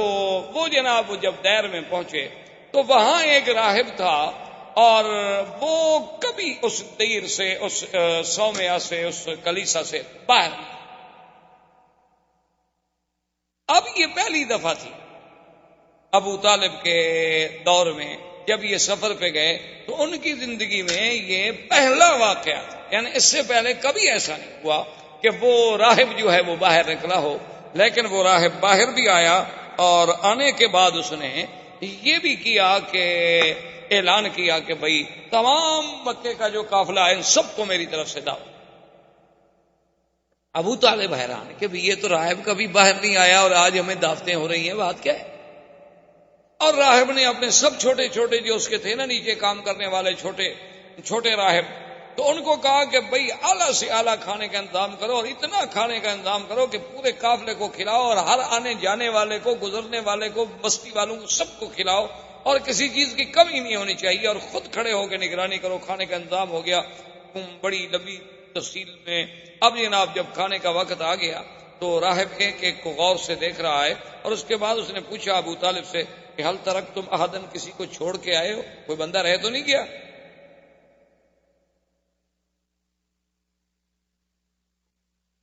تو ابو طالب نے کہا کہ ایک بچہ رہ گیا، ہم چھوڑ آئے کہ ذرا سامان کے ساتھ رہے گا، نگرانی کرے گا. اس نے کہا عجیب بات، بھائی میں نے سب کو دعوت دی تھی، بچے کو چھوڑ آنے کا کیا مطلب؟ تو ابو طالب نے کہا کہ کوئی ایسی بات نہیں، وہ ہمارا اپنا بچہ ہے، ہم اس کے لیے کھانا لے جائیں گے. اس نے کہا ابو طالب کیا بات کر رہے ہو، جس کے لیے میں نے دعوت دی ہے اسی کو تو تم چھوڑ آئے. تم لوگ تو ہمیشہ یہاں سے گزرتے رہتے ہو، پہلے بھی میں نے کبھی تمہیں دعوت دی ہے. اب جب حضور صلی اللہ علیہ وسلم کو بلایا گیا تو اب وہ غور سے دیکھ رہا ہے کہ یہ کیسا بچہ ہے کہ جو آتا ہے تو بادل اوپر چل رہا ہے، آپ پر دھوپ نہیں پڑتی. جب آپ قریب آ گئے، بیٹھ گئے، ابو طالب سے پوچھا کہ من ھذا، یہ کون ہے؟ انہوں نے کہا میرا بیٹا ہے. تو اس نے کہا کہ نہیں تم جھوٹ بول، یہ تمہارا بیٹا نہیں. اس نے کہا میرا بیٹا ہے. اس نے کہا واللہ کذب تھا. اس نے کہا میں قسم کھاتا ہوں جھوٹ بول رہے، تمہارا بیٹا نہیں ہے، اس کا باپ اس وقت زندہ نہیں ہو سکتا. اس نے کہا بات یہ ہے کہ انہو ابن اخی، میرے بھائی کا جو بیٹا ہے تو وہ میرا ہی بیٹا ہوا. نے کہا نہیں میں سیدھی بات کروں کہ اس کا باپ مر گیا. اس نے کہا ہاں اس کا باپ مر گیا. اس نے کہا ہاں پھر ٹھیک. اب اس نے حضور صلی اللہ علیہ وسلم سے کہا کہ آپ کا اسم گرامی، آپ نے فرمایا میرا نام محمد ہے. فرمایا اقسمک باللات والعزیٰ، میں تمہیں لات و عزیٰ کی قسم دیتا ہوں. حالانکہ وہ نصرانی تھے، وہ نہیں لات و عزیٰ کو مانتے، لیکن مکے والے چونکہ مانتے تھے نا لات و عزیٰ کو،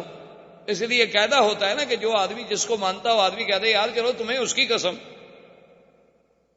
تو اس نے کہا اقسمک باللات والعزیٰ، میں تمہیں لات و عزیٰ کی قسم دیتا ہوں کہ جو میں تم سے پوچھوں سچ بتاؤ. حضور نے فرمایا لا تقسمنی باللات والعزیٰ، خبردار مجھے پھر نہ کہنا لات و عزیٰ کی قسم. انی ابغضهم اشد البغض، ساری دنیا میں مجھے سب سے زیادہ بغض اگر ہے تو ان بتوں سے. اب ابو طالب بھی حیران ہے اور راہب بھی حیران ہے کہ اتنے جوش سے، اور ابھی تو حضور صلی اللہ علیہ وسلم کی ابتدائی عمر مبارک. تو اس نے کہا کہ اچھا محمد صلی اللہ علیہ وسلم ناراض، انی اقسمک باللہ، میں تمہیں اللہ کی قسم. آپ نے فرمایا فسا، اگر تم اللہ کی قسم دیتے تو پوچھو کیا پوچھو. اس نے کہا مجھے یہ بتاؤ تم نے کبھی خواب دیکھے ہیں؟ حضور نے فرمایا ہاں دیکھے. ان خوابوں میں تم نے کیا کیا دیکھا؟ حضور صلی اللہ علیہ وسلم نے کچھ باتیں بتلا دی. اس نے کہا حضور صلی اللہ علیہ وسلم سے کہ تم نے اپنے دوران رضاعت کے جو کچھ عرصہ مکمل کیا اس کے بعد بھی کوئی واقعہ پیش آیا؟ تو آپ نے فرمایا ہاں ایسے آیا تھا کہ میرا سینہ مبارک کھولا گیا. کیا نہیں وہ واقعہ حضور صلی اللہ علیہ وسلم. تو اس نے کہا کہ یا محمد ہے تو بڑی گستاخی، لیکن میں مجبور، اگر تم مجھے اجازت دو تو میں تمہاری پشت دیکھ سکتا ہوں. تو آپ نے فرمایا کوئی بات نہیں، جب تم نے مجھ سے اللہ کے نام پر کہا ہے تو دیکھو. جب آیا تو اس نے دیکھا کہ بین کتفیہ،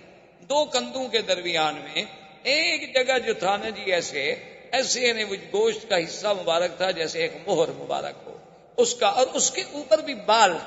اس ٹکڑے پر، اس گوشت کے اس ٹکڑے پر بھی بال مبارک تھے. بلکہ حدیث میں ایسے آتا ہے کہ عرف الدیک، حدیث مبارک میں یہ لفظ بھی موجود ہیں کہ ان بالوں کی ترتیب بھی ایسی تھی جیسے مرغے کے اوپر آپ نے دیکھا نا جی اس کے اوپر جو بال کھڑے ہوتے ہیں بڑے ترتیب میں، اسی طرح وہ بال مبارک تھے. اور ادھر ادھر اس کے خال تھے، اس سیاہ تل جسے آپ کہتے ہیں، اس کے ارد گرد تل تھے. جب اس نے دیکھا فقبل یدیہ ورجلہ، وہ تو حضور کے پاؤں پہ گر گئے. اس نے ہاتھ چومے، پاؤں چوما. اس نے کہا ھذا نبی ھذہ الامہ. اس نے کہا ابی طالب ایک بات سنو، ان کو شام مت لے جاؤ. اگر تم ان کو شام لے گئے وہاں یہود ہیں اور یہود ان کو پہچان لیں گے اور یہود ان کو قتل کر دیں گے. ان کو فوراً مکے واپس بھیج دو. یہ نبی ھذہ الامہ، اس امت کا نبی پیدا ہو گیا، تم تو بڑے شان والے آدمی. تو ابی طالب نے کہا کہ اچھا. اب اس کے بعد جب دعوت ختم ہو گئی اور حضور صلی اللہ علیہ وسلم تشریف لے آئے تو جب درخت کے نیچے جا کے بیٹھنے لگے تو اس راہب نے ابو طالب سے کہا کہ درخت کی ٹہنیوں پہ غور کرو. اس نے جب غور کیا تو ابو طالب کہتے ہیں مجھے بھی معلوم ہوا کہ وہ ٹہنیاں مل کے سایہ گہرا کر رہی ہیں حضور صلی اللہ علیہ وسلم پہ. جو علیحدہ علیحدہ کھڑی تھی وہ جلدی جلدی جڑ گئیں، مل گئیں تاکہ حضور صلی اللہ علیہ وسلم پر سایہ مبارک جو ہے وہ ٹھیک ہو جائے. اور اس نے کہا کہ ابو طالب یہ وہ درخت ہے ما جلس تحتہ بعد عیسیٰ، حضرت عیسیٰ کے بعد اس کے نیچے کوئی نہیں بیٹھا. اور عیسیٰ علیہ السلام نے کہا تھا کہ لا یجلس تحتہ الا نبی، اس کے نیچے کوئی نہیں بیٹھے گا مگر ایک نبی آئے جو آ کے بیٹھے گا. یہ وہ درخت ہے، خدا کے لیے انہیں جلدی مکے بھیج. ابو طالب راضی ہو گئے، انہوں نے حضور صلی اللہ علیہ وسلم کو جلدی سے مکے میں، لیکن اپنا سفر جو ہے وہ برقرار رکھا کہ بھی آخر میں اتنا سفر کر کے آ چکا ہوں، شام کے قریب پہنچ چکا ہوں اور اتنی اسباب ہم لے کے آئے ہیں تو ان کو بغیر بیچے ہوئے بغیر کچھ کیے ہوئے ہم کیسے چھوڑ کے چلے جائیں. تو وہ تو چلا گیا ہے شام ابو طالب، لیکن حضور صلی اللہ علیہ وسلم واپس تشریف لے آئے مکے میں. مکے میں آنے کے بعد پھر حضور صلی اللہ علیہ وسلم ابو طالب کی کفالت میں رہے. پھر اس کے علاوہ کئی مبشرات آتے رہے. اسی اسنا میں آہستہ آہستہ اب ابو طالب کی بھی موت آ گئی. حضور کی ابو طالب ابھی زندہ تھے اور حضور کی عمر اس وقت تقریباً 25 سال کی ہو گئی کہ بی بی خدیجۃ الکبریٰ رضی اللہ تعالی عنہا جو مکے کی ایک سب سے بڑی شریف نسب سے اور بہت بڑی خاندان کی عورت تھی، اور بڑی تاجر اور مالدار عورت تھی، حتیٰ کہ تاریخ یہ کہتی ہے کہ تمام قریش کا اگر سرمایہ اکٹھا کیا جائے تو بی بی خدیجہ کا اکیلا ان سے زیادہ۔ اب چونکہ بی بی خدیجہ ایک خاتون تھی، وہ خود تو سفر نہیں کرتی تھی، وہ لوگوں کو اپنا مال دے کے کبھی تو تنخواہ پہ ملازم رکھ کے بھیج دیتی، کبھی ان سے حصہ مقرر کر لیتی، کبھی ان سے کچھ نسبت طے کر لیتی، مال دیتی۔ انہیں جب پتہ چلا کہ یہاں ایک ذات پاک ہیں جن کا نام محمد ہے اور شہرہ ہے محمد ابن عبداللہ کا، آپ کی صداقت کا، آپ کی شرافت کا، آپ کی سیرت کا، آپ کے کردار کا، تو انہوں نے پیغام بھیجا کہ حضور آپ میرے مال سے کیوں تجارت نہیں کرتے؟ حضور صلی اللہ علیہ وسلم راضی ہو گئے۔ تو بی بی خدیجہ نے اپنا ایک غلام تھا میسرہ، ان کا ایک عبد تھا، خریدا ہوا غلام تھا، وہ بھی حضور کے ساتھ بھیجا اور میسرہ کو بھی مال دیا، حضور پاک کو بھی مال دیا، اور میسرہ کی ذمہ داری لگائی کہ تم نے حفاظت بھی کرنی ہے اور ساتھ بھی رہنا۔ اب حضور صلی اللہ علیہ وسلم مال لے کے شام کی طرف چل پڑے۔ میسرہ کہتا ہے کہ واللہ خدا کی قسم ہے میں نے ایسا خلق تو کبھی نہیں دیکھا تھا قریش۔ وہ تو ہم غلاموں کو غلام سمجھتے تھے کہ دور بیٹھو کام کرو، لیکن محمد مصطفیٰ کھانا میرے ساتھ کھا رہے ہیں، پانی میرے ساتھ پی رہے ہیں، اور مجھ سے ایسی باتیں کر رہے ہیں جیسے میں بالکل آپ کا کوئی ایک عزیز ہوں۔ اتنی کرم، اتنی محبت، اتنا۔ اور پھر حضور شام آئے، مال بیچا۔ پھر مال بیچنے کے بعد میسرہ سے کہا کہ بھی پیسے لے کے جو ہم واپس جائیں، کیوں جائیں؟ یہاں سے مال خرید لو، وہ مکے میں بیچ دیں گے۔ تو وہ مال خرید کر کے مکے میں لے آئے اور مکے میں آ کے وہ مال بیچا۔ اب سب پارٹیاں جو تھیں ان نے تو ایک دفعہ نفع کمایا، حضور نے 2 دفعہ نفع کمایا، یعنی جب تجارت دی گئی تو اس میں بھی آپ سب سے آگے نکل گئے، کوئی مکے کا تاجر بھی مقابلہ نہ کر سکا۔ بی بی خدیجہ کو جب پتہ چلا کہ ایک آدمی نے کبھی تجارت نہیں کی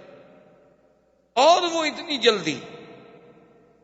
کیسے اس مقام پہ پہنچ گیا کہ سب تجارت کے تجربہ کار جو تھے وہ پیچھے رہ گئے،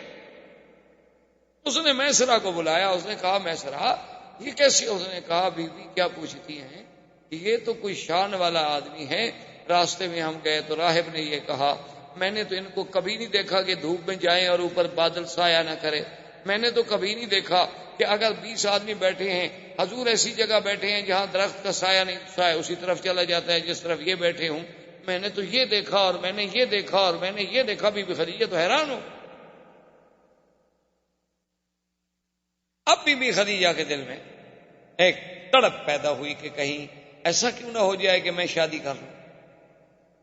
حالانکہ اب ورنہ بی بی خدیجہ کو شادی کرنے کا کوئی ایسا خواہش نہیں تھی، بڑے بڑے سرداروں نے کہا تھا، بی بی نہیں مانی،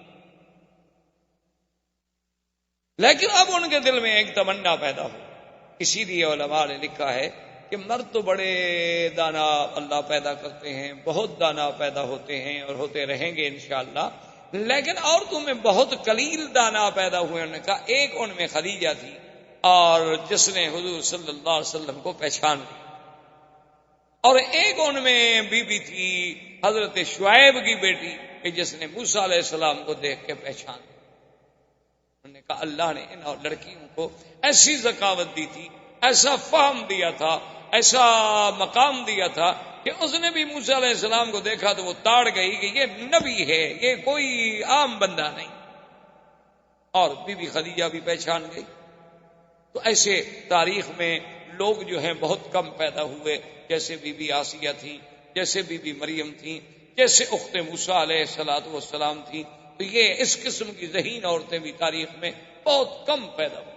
ان میں ایک سیدہ خدیجہ رضی اللہ تعالی عنہ۔ تو بی بی خدیجہ رضی اللہ تعالی عنہ نے ایک عورت تھی، اس کا نام تھا نفیسہ، اس کو بھیجا کہ بھائی تم جا کر ایسے حالات پیدا کرو کہ اللہ کے نبی محمد مصطفیٰ میرے ساتھ شادی کر لیں۔ جیسے لوگ ہوتے ہیں نا جی، عورتیں جاتی ہیں شادی کرانے کے لیے، پیغام لے کے جاتی ہیں، وہ نفیسہ اس قسم کی عورتوں میں سے تھی۔ تو وہ آئی حضور صلی اللہ علیہ وسلم کی خدمت میں اور آ کر اس نے عرض کیا کہ یا محمد ہل ترغب فی الزواج، کیا تم شادی کرنا نہیں چاہتے؟ جوان آدمی ہو، ماشاءاللہ، اتنا اللہ نے تمہیں صحت دی ہے، قوت دی ہے، شادی کیوں نہیں کرتے آپ نے فرمایا کہ نفیسہ شادی تو میں کرنا چاہتا ہوں، لیکن سوال یہ ہے کہ کس چیز سے شادی کروں؟ میرے پاس تو کوئی پیسہ نہیں، دولت نہیں، اور بغیر دولت کے پیسے کی شادی کیسے ہو؟ شادی کے لیے تو آخر پیسہ چاہیے، خرچ چاہیے، گھر چاہیے، میرے پاس تو کچھ نہیں۔ میں تو خود ابو طالب کی کفالت میں ہوں، چاچے کی کفالت میں ہوں، اور اگر میں کچھ کماتا ہوں تو اپنے چاچے کی مدد کر دیتا ہوں۔ اس نے کہا کہ حل ترغب فی المال والجمال والنسب، انہوں نے کہا کہ محمد مصطفیٰ صلی اللہ علیہ وسلم، کیا آپ چاہتے ہیں کہ میں ایک ایسی عورت جس میں جمال بھی ہو، مال بھی ہو اور نسب بھی، تینوں چیزیں جمع ہوں؟ کیونکہ بعض عورتیں جو ہیں جمال تو بڑا ہوتا ہے، خوبصورتی بڑی ہے، لیکن خاندان اچھا نہیں۔ بعض ایسی لڑکیاں ہوتی ہیں کہ خاندان بہت اچھا ہے لیکن بیچاری خوبصورت نہیں۔ بعض ایسی ہوتی ہیں کہ مال ہی کوئی نہیں، خوبصورت بھی ہے، خاندان بھی اچھا ہے، لیکن کوئی مال نہیں، کوئی آدمی شادی کرنا نہیں چاہتا۔ نے کہا کہ جب تینوں صفتیں جمع ہو جائیں تو حل ترغب، تو آپ نے فرمایا کہ ہاں پھر کس کی رغبت نہیں ہوگی؟ میری بھی رغبت ہے اگر کوئی ایسی عورت ہو۔ کون؟ من آدھی، کون ایسی عورت ہے جس میں یہ تینوں صفتیں ہیں؟ اس نے کہا محمد رسول اللہ، میں آپ سے چھپانا نہیں چاہتی، یہ خدیجہ، وہ خدیجہ۔ نے کہا کیا کہتی ہے نفیسہ؟ اینا خدیجہ، خدیجہ کہاں ہم سے شادی کرے؟ اس کو تو بڑے بڑے صنادید نے، بڑے بڑے رؤسائے قریش نے شادی کے پیغام بھیجے ہیں، اس نے سب کا رد کر دیا ہے۔ تو اب وہ ایک یتیم سے، میرا باپ فوت ہو گئے، میری ماں فوت ہو گئی، میرا دادا فوت ہو گیا، میں خود ابھی طالب کی کفالت میں ہوں، تو خدیجہ میرے ساتھ شادی کیسے کرے گی؟ تو اس نے کہا کہ حضور اگر آپ اس بات کو اپنی ذات تک محدود رکھیں تو مجھے تو خود خدیجہ نے بھیجا ہے۔ تو آپ نے فرمایا کہ اچھا پھر میں راضی ہوں۔ تو جب نفیسہ نے آگے خدیجہ کو پیغام دیا نا حضور کی رضا کا، تو بی بی خدیجہ کہتی ہیں میرے لیے اس سے بڑا خوشی کا دن کوئی نہیں تھا، کیونکہ پہلے میں حالات تو سن چکی اور میں ساری علامات سے کسی نتیجے پر تو پہنچ چکی تھی کہ یہ کوئی نرالی شان والا بیٹا بچہ ہے، جوان ہے۔ تو بی بی خدیجہ راضی ہوئی۔ حضور صلی اللہ علیہ وسلم ابو طالب اپنے چچا اور سیدنا حمزہ رضی اللہ تعالی عنہ کو لے کر تشریف لے آئے بی بی خدیجہ کے پاس۔ تو بی بی خدیجہ نے ورقہ ابن نوفل، عمرو ابن اسد ابن عزہ جو اس کے قریبی رشتے دار تھے ان کو بلایا، تو حضور صلی اللہ علیہ وسلم کا نکاح ہوا اور خطبہ پڑھا ابی طالب۔ خطبہ نکاح جو ہے وہ ابو طالب نے پڑھا، اور اس کے بعد جو دوسرا خطبہ ہے پھر وہ ورقہ ابن نوفل نے پڑھا تعریف کے لیے، یعنی خطبہ نکاح تو پڑھ لیا ابو طالب، گواہ موجود تھے، لیکن ورقہ ابن نوفل نے پھر تعریف محمد رسول اللہ صلی اللہ علیہ وعلا آلہ واصحابہ وسلم تسلیما کثیرا کثیرا کی شان میں خطبہ پڑھا کہ یہ بچہ جو ہے، یہ نوجوان جو ہے، اس کی کوئی نرالی شان ہے، اس میں ہم نے یہ وصف دیکھی، یہ وصف دیکھی۔ اور اس نے کہا خدیجہ میری رائے میں، میری تحقیق میں اس وقت دنیا کی سب سے زیادہ خوش قسمت اگر کوئی خاتون ہے تو تم ہو، کہ آج تمہاری قسمت میں محمد رسول اللہ ہے صلی اللہ علیہ وسلم۔ اس وقت حضور کی عمر مبارک 25 سال تھی اور بی بی خدیجہ کی عمر 40، اور آپ سے پہلے وہ 2 شوہروں سے شادی کر چکے۔ اللہ کی شان ہے کہ حضور صلی اللہ علیہ وسلم کو جو اللہ نے اولاد دی ہے تقریباً ماں سوائے ایک بچے کے سب جو ہیں وہ بی بی خدیجہ سے۔ حضور صلی اللہ علیہ وسلم کے بیٹے جو بی بی خدیجہ سے پیدا ہوئے عبداللہ، پہلا بچہ جو پیدا اس کا نام تھا القاسم، دوسرا بیٹا جو پیدا ہوا اس کا نام تھا عبداللہ۔ بعض لوگوں کو بڑی غلطی لگتی ہے، وہ کہتے ہیں حضور کے بیٹوں کا نام شاید طیب بھی تھا اور طاہر بھی تھا۔ یہ طیب طاہر آپ کے بیٹوں کا نام نہیں تھا،